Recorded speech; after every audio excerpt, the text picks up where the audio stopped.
The universe is vast. We look up at the starry sky and wonder, are we truly alone? The year was 1908. In the countryside of Brazil, a tractor driver and traveling photographer, a simple man from Rio Grande do Sul, disappeared without a trace. 8 days later, he returned with an unbelievable story.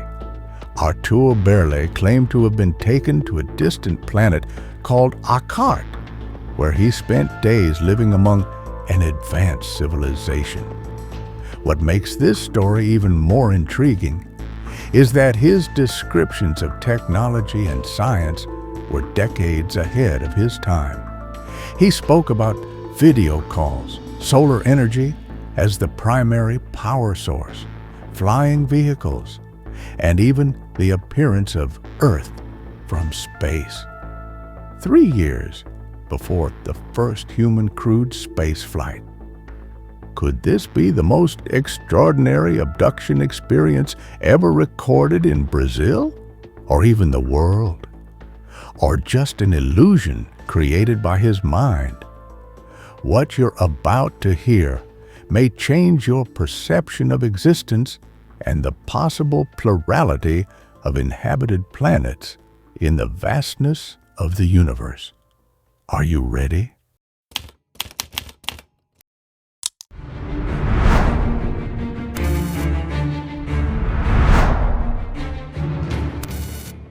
It was a cold and quiet night in Serende, a small town in the countryside of Rio Grande do Sul, Brazil. The year was 1908, and Artur Berlet, a simple and hard-working man, known for his honesty and dedication, had set out for another day of work as a tractor driver. He was an ordinary man with an ordinary life, but something extraordinary was about to happen. That night, Artur did not return home. His wife, worried, alerted the neighbors, and soon a frantic search began.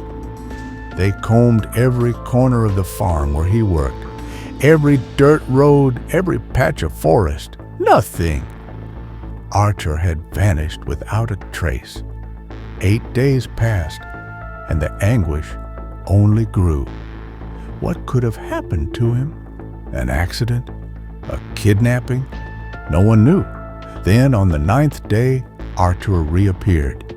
He was confused, exhausted, but alive, and he brought with him a story that defied all known logic.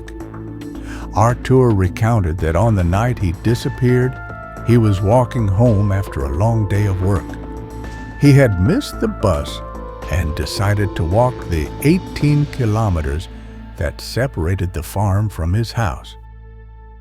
And the only sound was Berlet's footsteps on the road. He knew this path well, but that night, something was different. Suddenly, an intense light shone between the trees, too bright to be from a lantern or a car. Driven by curiosity, Berlet approached. There was an old legend in the region that mysterious lights could indicate treasures buried by the Marigatos, former combatants of the Federalist Revolution. He jumped over a barbed wire fence and approached the source of the light. What he found left him speechless. A round, luminous object, about 30 meters in diameter, silently floating in the air. Before he could react, 2 figures emerged from the shadows. They were tall beings, humanoid in appearance, but with large expressive eyes and slightly bluish skin. They wore tight-fitting suits, made of an unknown material that seemed to glow under the light of the object. Artur tried to run, but it was too late. A strong beam of light struck him, and he lost consciousness. When Artur woke up, he was in a place he could not describe in words. He was lying on what seemed like a table in an environment that resembled a hospital room, but with technology he had never seen before. The walls were metallic, and luminous panels glowed with colors he could not name. He was taken through narrow corridors, passing through doors that opened automatically until he reached the outside. What he saw left him in awe. A futuristic city with skyscrapers that glowed on their own, flying vehicles silently cutting through the sky, was Akart, and streets filled with people who seemed peaceful yet distant. Artur discovered that he was on Akart, a planet located 60 million kilometers from Earth. The inhabitants of Akart were highly technologically advanced. They used solar energy for everything, from flying cars to magnetic levitation trains. Artur also saw devices that allowed video calls, something that on Earth would only be invented decades later. At one point, he tried to speak Portuguese, but his voice sounded muffled. The beings initially ignored him until he attempted to speak in German, a language he had learned from his family in childhood. To his surprise, one of the beings finally responded, assuring him that he was safe. These were the first words he heard on the planet Akart. His host explained that Akart society was organized harmoniously, without wars or inequalities. Everything functioned in perfect sync thanks to advanced technology and solar energy. He also discovered that the Akartians had a peculiar interest in Earth. They monitored human radio and TV broadcasts, and even learned some human languages. Then Berlet asked himself the inevitable question, why me? Why did they bring me here? The Akartians explained that his presence there had been a mistake. They were on a mission on Earth, collecting wheat seeds, when Berlet accidentally surprised them. To avoid being discovered, they decided to take him with them. While on Akart, Berlet observed fascinating aspects of that society. Some of the inventions he saw stood out. Video calls. Berlet described a device where people communicated while looking at a screen, something unimaginable in 1958, but commonplace today. Flying cars. Unlike Earth's airplanes, Akart's vehicles had no wings or propellers. They moved silently through the air, gliding between buildings, magnetic levitation trains. He was transported on a train that floated above the tracks without touching them, just like the maglev trains developed on Earth decades later. Solar weapons. The Akartians possessed weapons that fired pure energy beams, capable of disintegrating any target. But Berlet also discovered something unsettling about that world. Akart was overpopulated. The planet could no longer support its billions of inhabitants, and they had their eyes on Earth.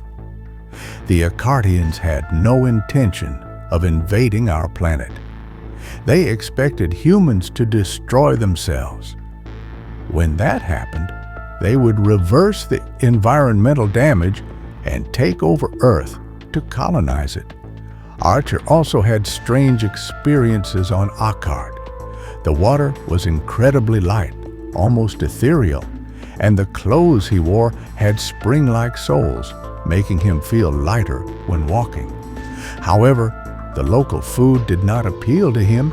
He described it as bland and tasteless. Artur was taken back to Earth on a journey that lasted 30 hours. He stopped at a space station near Akart, where he saw Earth from afar. He described our planet as a vibrant blue sphere, small and dazzling. 3 years later, cosmonaut Yuri Gagarin would give the same description upon seeing Earth from space. When Artur returned home, he was shaken but determined to tell his story. He locked himself in a room and spent days writing and drawing everything he remembered. His account was published in the book Os Discos Voadores, da Utopia a Realidade, which gained worldwide notoriety and was translated into German and even Finnish. For years, Artur Berlet was ridiculed. Many discredited his story, but he never changed a single word of what he had told.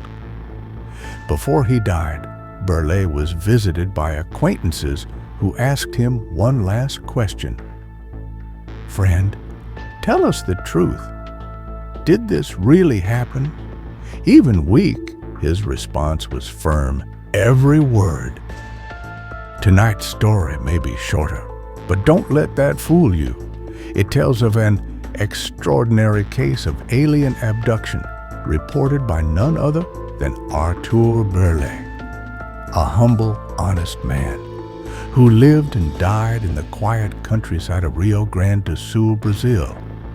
As I dug deeper into this case, I discovered something fascinating. His grandson republished Mr. Berlet's original book and now runs an Instagram page, keeping his grandfather's legacy alive and sharing this incredible story with a new generation. If you're enjoying these mysterious encounters, don't forget to like the video, subscribe to the channel, and turn on all notifications so you never miss the next strange and unexplainable case we uncover. Your support means the world to us. I'll leave you with a powerful quote from Artur Berlet himself, taken from his book Flying Saucers, From Utopia to Reality. "No one is obligated to believe my story, and the fact that some don't doesn't change the reality of my experience. I will continue to share it whenever I am asked." But now I ask you, what do you think about the Artur Berlet case? Have you heard of it before? Let me know your thoughts in the comments below. And as always, stay curious. See you in the next video.